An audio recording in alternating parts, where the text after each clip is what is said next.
Good evening. Thanks for joining us. I'm Mackenzie Maynard. We begin tonight with that plane crash into the Sound.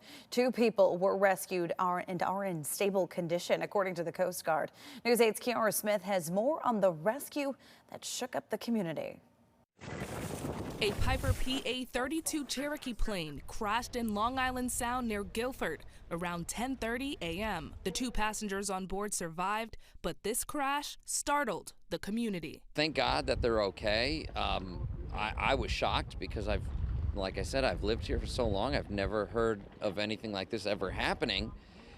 But living so close to an airport, that is one of my concerns. The U.S. Coast Guard and local safety officials, including Branford, Guilford, and New Haven, all responded to the crash. We were dispatched for a boat taking on water initially.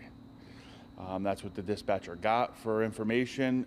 As we got more involved in the incident, they came out and told us it was an airplane. By the time rescue crews arrived, the plane was fully submerged in the water. This is the Stony Creek Pier, where safety officials say 2 of the people who were on board were brought to receive care from EMS. They were treated for hypothermia and minor injuries.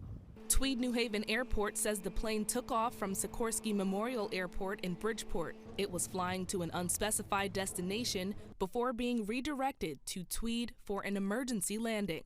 It's scary, and I think something to think about. There's a few small plane crashes around. We're from the Plainville area, and one just crashed over there, I think, last year, and the pilot got killed over there.